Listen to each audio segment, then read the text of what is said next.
tema besar yang sama yaitu stoichiometry. Pada hari ini kita akan membahas tentang persamaan reaksi kimia. Pasti kalian pernah mendengar tentang persamaan reaksi kimia. Tetapi apa sih sebenarnya persamaan reaksi tersebut? Nah, persamaan reaksi kimia adalah persamaan yang menunjukkan hubungan zat-zat kimia yang terlibat sebelum dan sesudah reaksi kimia.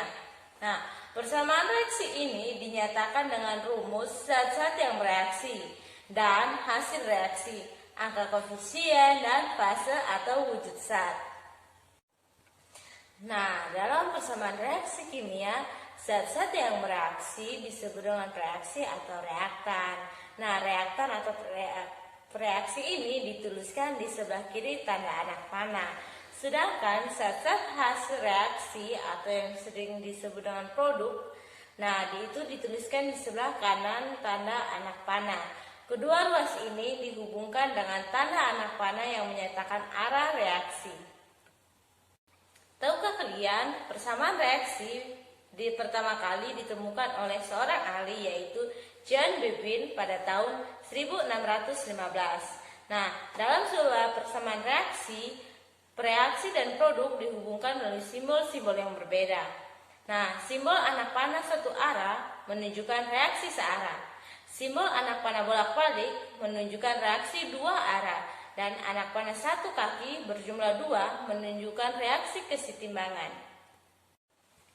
Dalam persamaan reaksi kimia dikatakan setara apabila persamaan tersebut memiliki jumlah suatu unsur pada sebelah kiri persamaan sama dengan jumlah unsur tersebut di sebelah kanan. Jika dalam reaksi ionik jumlah total muatan harus setara juga.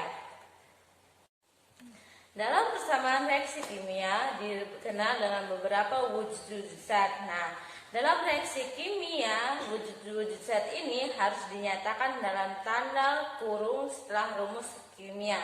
Nah, wujud zat dalam persamaan reaksi kimia ada beberapa, di antaranya S yaitu solid, I yaitu liquid, dan aqueous, dan juga ada gas.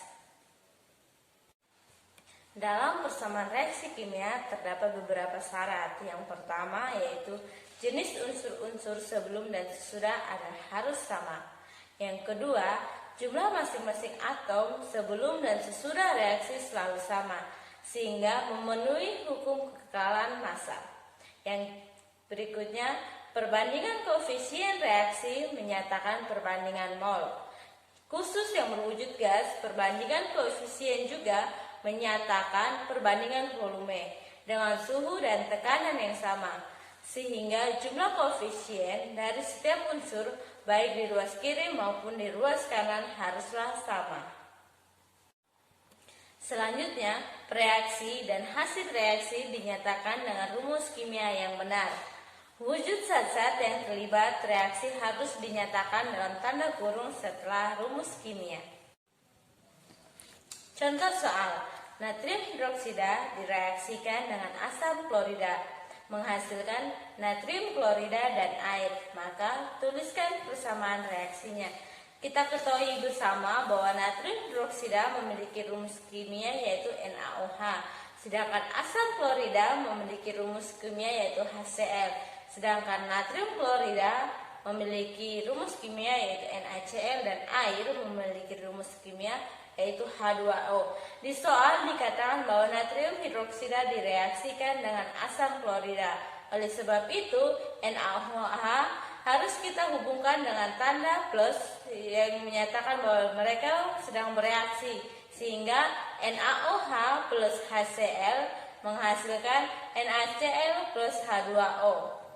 Nah, NaOH dan HCl ini disebut pereaksi atau reaktan, sedangkan NaCl dan H2O disebut sebagai hasil reaksi atau produk. Demikian video pembelajaran hari ini, sampai jumpa di video selanjutnya.